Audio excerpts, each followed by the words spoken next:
Kinabukasan, pagkagising ni Lino, ay tulog pa rin sina Mariposa at Gabriel. Sinadya niya talagang gumising ng maaga para paghandaan ang lakad nila sa kinahapunan. Pagkababa niya ay naroon na si Tingting sa kusina, nagkakape. Ang aga mo yata gumising ngayon, Ting. Oo, Kuya Lino. May lakad tayo mamaya, di ba? Kaya mag-e-exercise muna ako at mag-i-ensayo konti. Eh ikaw, bakit maaga ka rin gumising? Same reason, Ting. Eh di tamang-tama, Kuya Lino. Sparring tayo mamaya kapag nakapag-exercise na tayo ng mga 1 oras. Oo, sige. Maganda yung plano mo. Sagot pa ni Lino. Matapos nilang magkape, ay bumaba na rin si Aling Sally. Anong meron? At nauna pa kayong dalawa na bumaba sa akin. May lakad po kaming mamayang hapon ay. Kaya kailangan na namin mag-exercise at magkondisyon ng katawan. Ah, ganun ba? Eh di sige pala. Bibilisan ko na ang pagluluto ng sinangag para makakain na kayo agad. Sabi naman ni Lino. Ha? Papakainin niyo po kami bago mag-exercise? Eh balak niyo yata kaming pasukahin habang nag-i-ehersisyo kami. Ha? Bakit? Bawal ba yun, anak? Abay, opo, Nay. Ang hirap kaya kumilos kapag busog. Mamaya na po kami kakain after mag-ensayo at after na rin makaligo. Okay, sige. Kayo bahala. Sagot ni Aling Sally at nagkape na muna iyon bago nagsimulang magluto. Lumabas na si Nalino para mag-stretching na sa labas ng bahay nang lumabas na rin si Rosalia. Sabi ni Rosalia, ano ba yan? Daming stretching. Tara, ensayo na tayo. Sabi naman ni Tingting, abay ganado si Rosalia. Tsaka, paanong nakaligo ka na kaagad? Eh di mas maaga akong gumising kaysa sa inyo. Nagkape na rin ako, kaya ready na ako. Kaya ano, sinong gustong mauna? Sabi naman ni Lino, aba, gusto agad laban na. Eh di sige, umanda ka. Wika ni Lino at agad nag-fighting stance. Saglit lang na nagkata si Rosalia, sabay atake na ng sunod-sunod na kombinasyon ng sipa. Roundhouse kick na 2 beses, isang turning back kick, sabay isang swipe sa paa at isang back kick na sumapul sa sikmura ni Lino at nagpatalsik sa kanya. Pero noong maramdaman ni Lino na mawawala na siya sa balanse at matitimbuang na patihaya, ay agad niyang ipinadyak ang 2 paa at nag-backflip sa ere. Kaya lumapag pa rin siya sa lupa na nakatayo habang naka-fighting stance. Sabi naman ni Tingting, bangis ng atake ni Rosalia, walang kamay, puro kombinasyon ng paa. Saan mo natutunan yun? Sabi naman ni Rosalia, kay Roulette. Sabi naman ni Lino, oo nga, bago yun na. Ngayon lang ako nakakita ng kombinasyon na puro paa ang gamit. Sabi naman ni Tingting, pero ayos yung approach mo roon, Kuya Lino. Ilag-ilag, sabay backflip, para hindi bumagsak na nakatihaya sa lupa. Wala pang counter-attack. Oo naman, Ting. Minabasa ko pa ang mga moves ng kalaban eh. Kaso, naawa ko kay Rosalia kung mag-counter na ako. Sabi naman ni Tingting, eh di 2 kami para hindi ka maawa. Wika pa ni Tingting at agad na rin sumalakay kay Lino. Pero kombinasyon naman ng mga atake gamit ang kamay ang ginawa niya. Left hook, right hook, jab straight, sabay turning back kick. Kaya mabilis rin na umatras si Lino. At noong magbibigay na sana siya ng counter, ay agad namang pumalit si Rosalia na ibang kombinasyon naman ang gamit. Nag-counter naman si Lino ng mababang roundhouse kick na tumama sa gilid ng hita ni Rosalia, kaya nawala iyon sa balanse. At noong makaikot ng isa si Lino, ay idiniretso niya na sa pag-swipe at hindi nakaatras si Rosalia dahil sa naunang roundhouse na tumama sa kanyang binti, kaya wala pa siya sa balanse at hindi na nakailag sa swipe sa paa. Kaya bumagsak siya sa lupa ng nakapatihaya. Si Tingting naman ang binalingan ni Lino. Malalakas na mga hook ang pinapakawala ni Tingting, pero matibay ang depensa ni Lino dahil buong nakatuping braso ang nakatakip sa gilid ng ulo niya.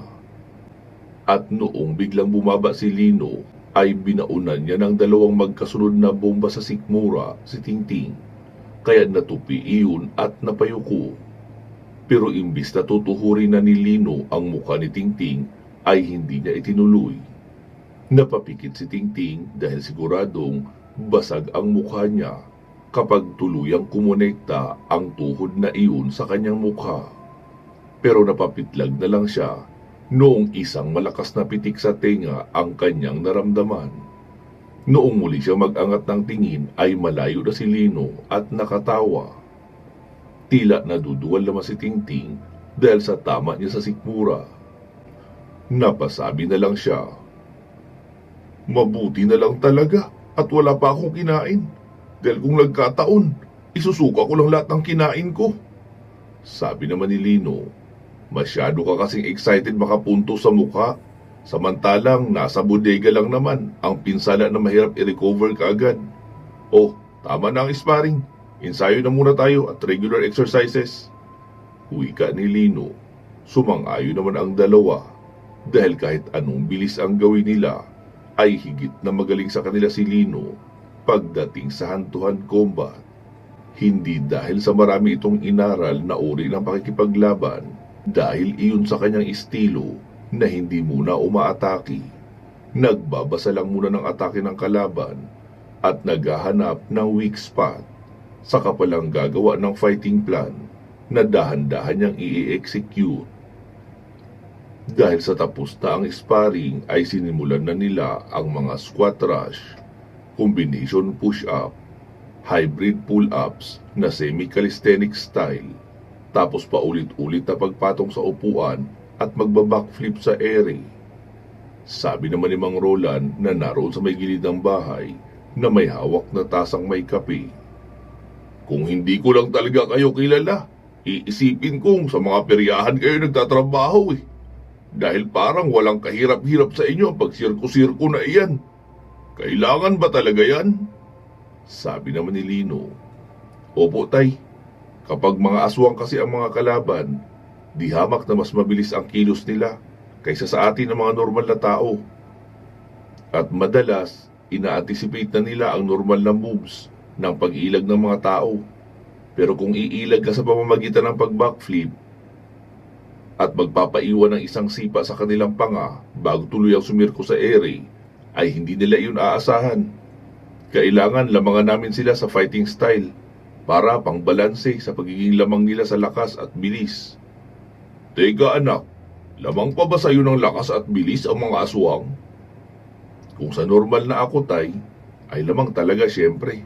Pero kapag ikinarga ko na ang mga espiritual na kakayahan na meron ako, ay siyempre hindi na sila lamang sa akin.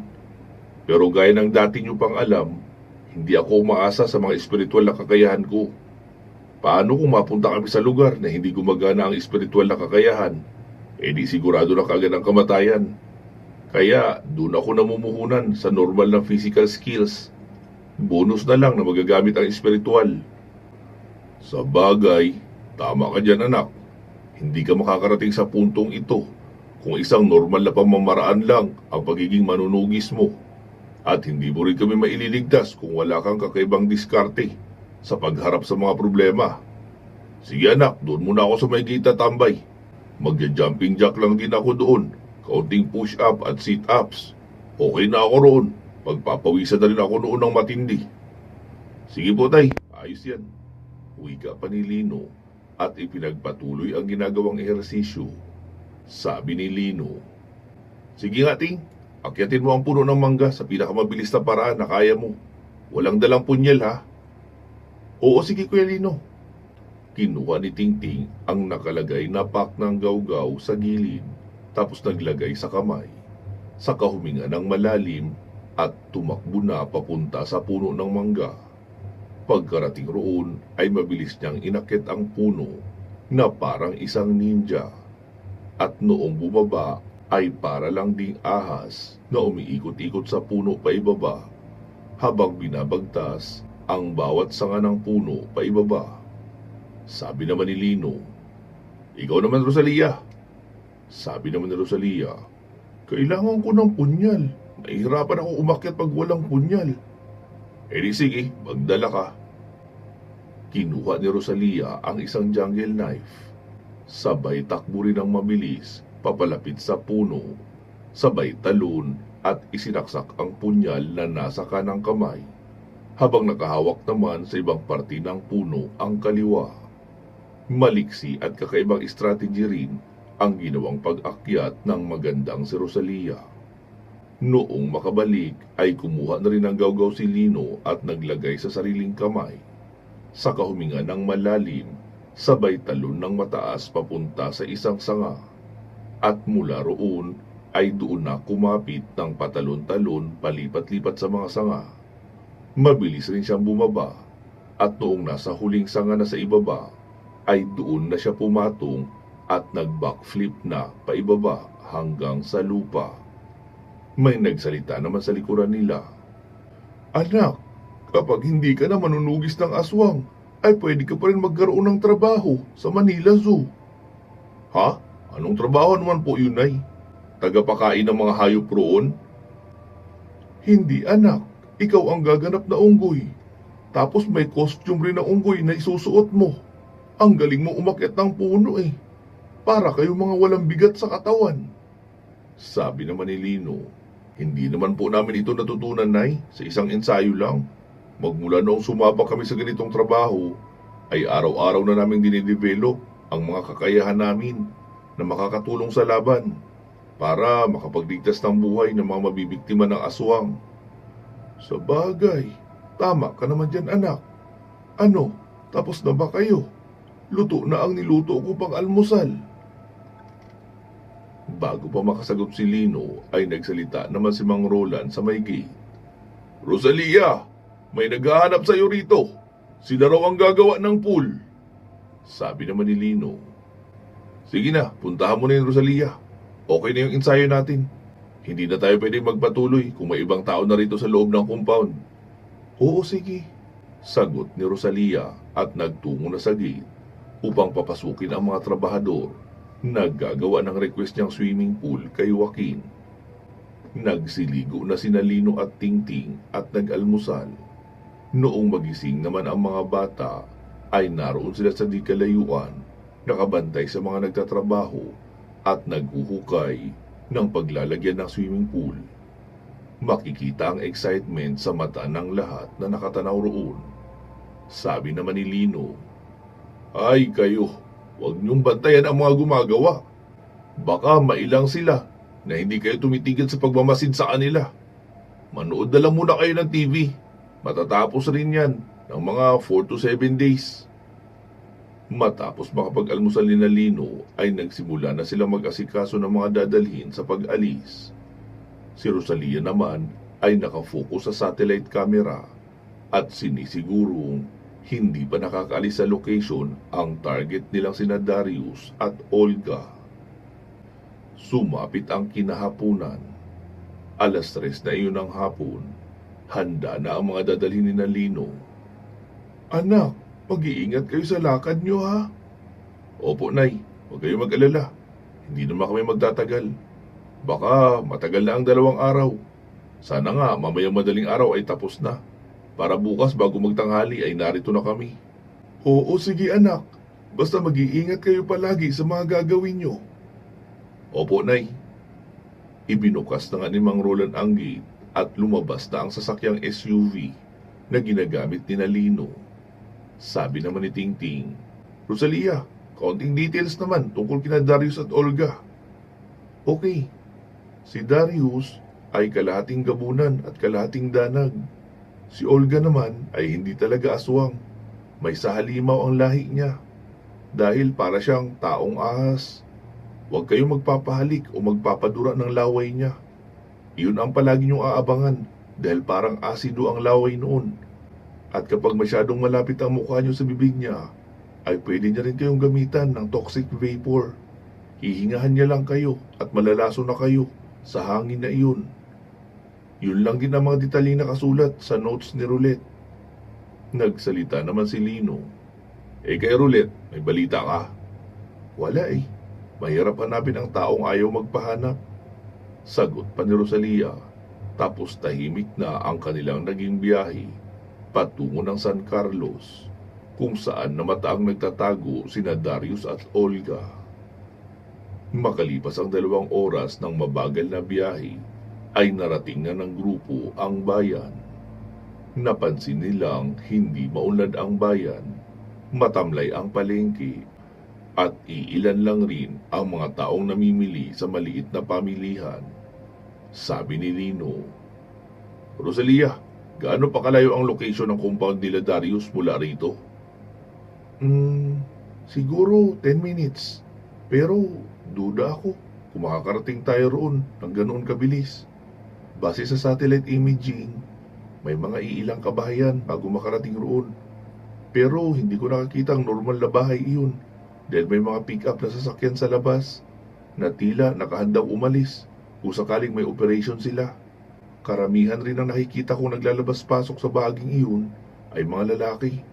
Kaya sa tingin ko, mga aswang sila, dabantay sa mga papasok sa teritoryo nila Darius. Sabi naman ni Tingting, anong balak natin dito, Kuya Lino?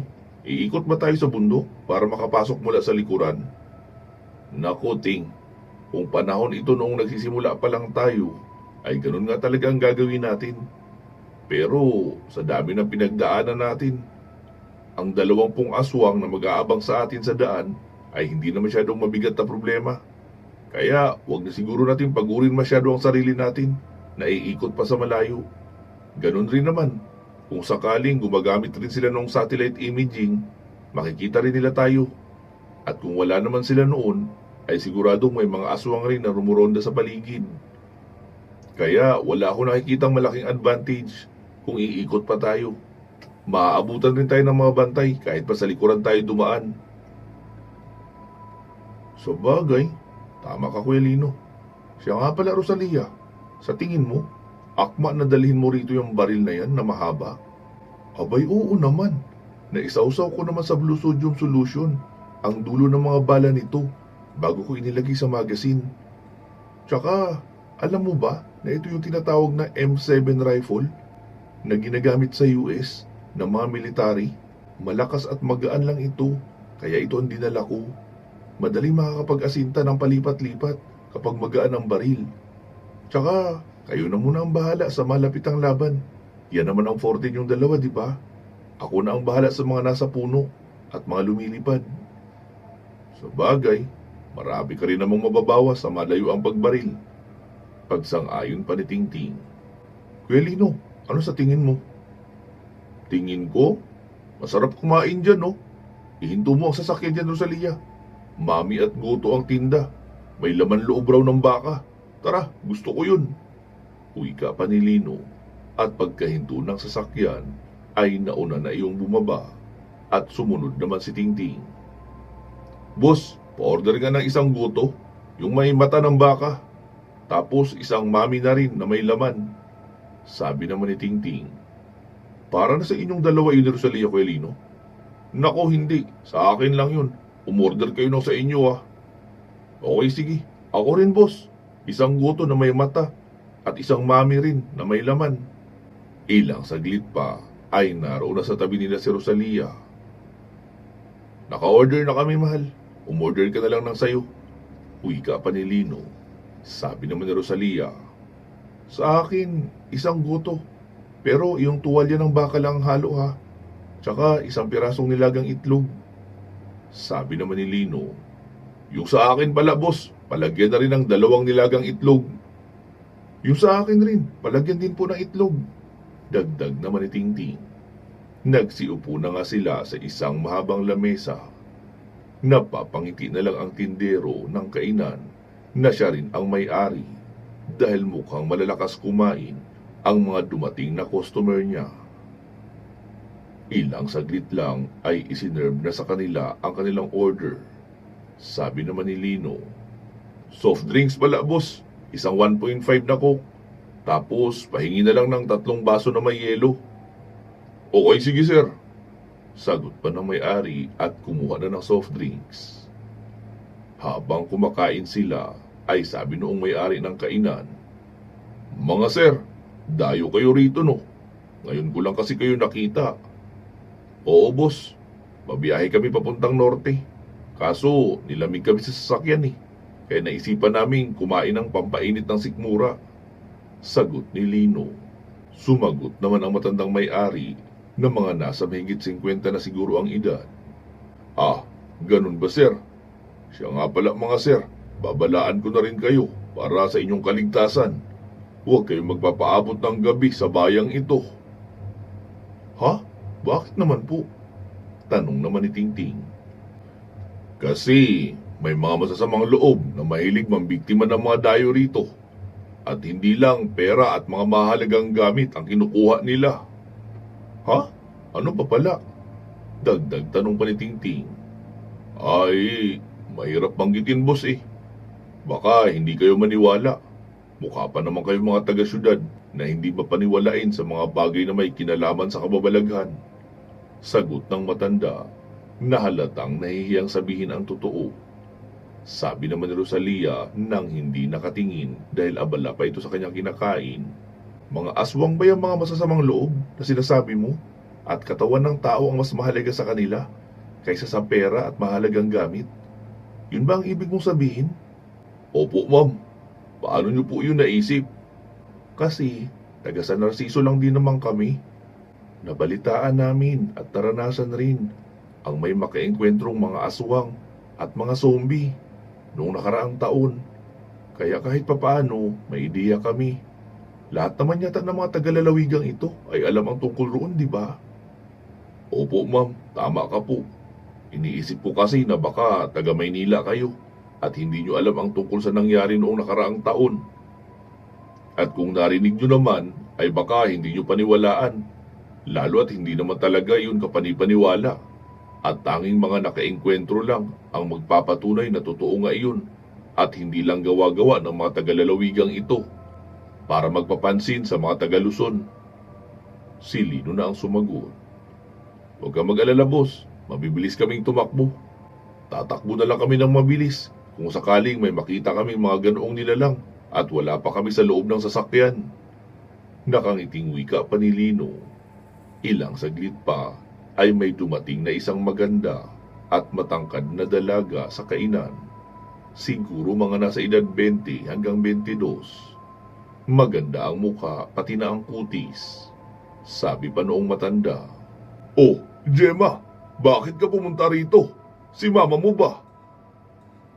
"Hindi po maganda ang pakiramdam pa. Kaya ako na ang pumunta rito para pumalit sa iyo sa pagbabantay. Sige na po, umuwi ka na muna para makaligo at makapag-almusal." "Sigurado ka anak? Delikado pa naman rito." "Papa naman eh. Alam ko naman yun. Babalik ka naman dito di ba bago mag-alauna? Kaya makakauwi rin ako ng maaga." "Okay sige anak, ikaw na ang bahala rito. Hindi pa bayad ang grupong yan." "Okay po papa, ako na lang maghihintay." "Ah, mga sir at ma'am, maiwan ko na po kayo rito ha. At ako'y uuwi muna para maligo at kumain rin ng normal na lutong bahay. Hindi naman pwedeng palaging goto at karne ng baka ang kinakain ko. Madaling tataas ang presyon ko noon." "Okay sige po, ingat. Dito na lang kami magbabayad sa anak mo." "Okay po sir." Sagot pa ng matanda at umalis na, sakay ng bisikleta. Sabi naman ni Tingting noong wala na ang matanda, "Kaya pala malasa talaga ang guto at sakto ang timpla dahil hindi pa pala naliligo ang nagluto. Baka nga may kasama pa itong pawis kaya sakto ang alat." Natawa naman si Lino. Sumimangot naman si Rosalia. "Ang baboy nito. Alam nang kumakain pa ako eh." "Ikaw naman Rosalia, di ka na mabiro. Joke lang yun siyempre.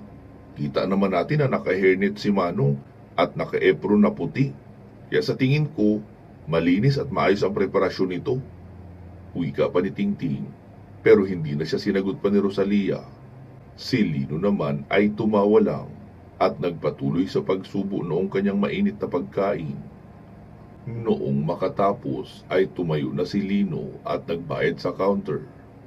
"Salamat po sir, balik po kayo." Wika pa ng magandang dalaga. Tumango lang si Lino at sumunod na sa mga kasama sa paglabas noong tindahan. Noong nasa labas na sila ay sabi ni Rosalia, "Siguro mahal, kung binata ka pa ngayon at single, hindi malayo magugustuhan mo ang dalagang yun. Ganun ang mga beauty na gusto mo, di ba? Matangkad, maputi, at maganda ang mukha. Tsaka mukha rin siyang masiyahin."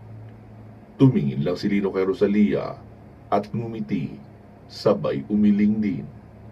Saka sumakay na sila sa sasakyan. "So, saan na tayo nito? Tutuloy na ba tayo?" Tanong pa ni Rosalia. Sabi naman ni Lino, "Nakita mo yung abandonadong gusali na iyon? Doon muna tayo paparada at magpapalipas ng oras hanggang sa sumapit ang hapon. At kapag nakalubog na ang araw, ay saka tayo tutuloy sa kuta nila Darius. Iiwanan na rin natin ang sasakyan bago tayo makarating sa mga bahay ng mga nagbabantay para hindi naman damage ang sasakyan kung sakaling may mga baril ang mga iyon." "Okay, copy that." Sagot pa ni Rosalia at pinaandar na ang sasakyan. Saka doon ipinarada sa gilid ng abandonadong gusali. Nagbukas lang sila ng bintana para pumasok ang hangin, lalo at nagpatay na si Rosalia ng aircon at makina. Ilang saglit pa ng pagsandal sa mga upuan ay tulog na si Lino at Tingting. Napasabi nila si Rosalia, "Kita mo tong mga to? Para mga patabaing baboy. Katatapos ng kumain, natulog na rin kaagad." Wika niya at ipinahiga na rin kaunti ang upuan, saka sumandal at pumikit. Nagtuloy-tuloy ang kanilang pamamahinga hanggang 3:00 ng hapon. Nagising na lang sila noong makarinig ng tunog ng pagharurot ng isang sasakyan at naghihiyawan ang mga nakasakay ng mga kalalakihan sa likurang bahagi noon. Sabi naman ni Lino, "Ang lalim ng tulog ko ah. Saktong-sakto. Pwede na tayo magpuyat mamayang gabi dahil mahaba ang naging pahinga natin ngayon." Sabi naman ni Tingting, "Nagugutom na ako uli, Kuya Lino." "Ah, ganun ba? Sige, hanap muna tayo ng makakainan bago tayo magdahan-dahan papunta sa pakay natin." Nag-start na ng makina si Rosalia at dahan-dahan ang pinatakbo ang sasakyan. Noong mapadaan sila sa may tapat nung kinainan nila noong goto, ay nakita nilang nakaupo sa may bukana ng pintuan ang matandang kanilang nakausap at umiiyak iyon. Ang mga gamit naman sa loob noon ay nagkalat. Sabi naman ni Lino, "Teka, ihinto mo Rosalia. Mukhang may nangyaring hindi maganda rito." Wika ni Lino at agad bumaba ng sasakyan, saka lumapit na sa matanda. "Manong, anong nangyari sa inyo?" Dahan-dahan namang nag-angat ng ulo ang matanda at kinikilala kung sino ang nagsasalita. "Sir, yung anak kong dalaga, kinuha ng grupong kilabot rito sa amin." "Eh bakit hindi kayo humingi ng tulong sa mga pulis?" "Naku sir, wala nang natira sa mga pulis rito dahil pinagpapatay na ng grupong iyon. Maging ang mayor namin ay nag-ibang bayan o nag-ibang bansa na yata dahil ang mismong compound na nga nila ang ginagawang hideout ng grupo ng mga aswang na siyang nagsisiga-sigaan rito. Tsaka sir, bakit narito pa kayo? Di ba binalaan ko na kayo sa panganib na meron sa lugar na ito? Umalis na kayo agad habang wala pang nangyayari sa inyong masama." "Naku Manong, paano maililigtas ang anak nyo kung lahat na lang ay aalis at tataka sa gulo?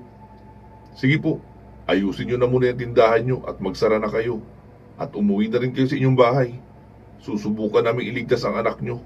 Saan ba ang bahay nyo Manong?" "Nakikita nyo yung kantong yun sir? Doon kayo liliko. Tapos tuloy-tuloy lang hanggang sa makarating kayo sa isang abandonadong eskwelahan. Naroon lang sa unahan noon kaunti ang bahay namin." "Okay, sige po. Hahanapin na lang namin kayo roon kung sakaling may maibabalita na kami tungkol sa nangyari sa anak nyo." "Sir, huwag nyo na pong itaya ang buhay nyo para sa anak ko. Hindi na ako umaasang makakabalik pa siya ng buhay. Dahil kahit isa sa mga kinuha ng grupong iyon ay wala nang nakaligtas pa o nakauwing buhay." "Manong, Nasa sa inyo po yan kung ano ang paniniwalaan nyo. Pero susubukan namin gawin ang aming makakaya para mailigtas ang anak nyo. Sige po, magligpit na kayo ng mga nagkalat na gamit sa tindahan nyo para makauwi na rin kayo agad. Wika ni Lino at iniwan ang matanda na mukhang nawawala na ng pag-asa na mailigtas pa ang kanyang dalagang anak. Pansamantala po muna natin puputulin dito itong ating kwento. Magsama-sama po tayong muli sa part 340. Mag-iingat po kayo palagi at hanggang sa muli.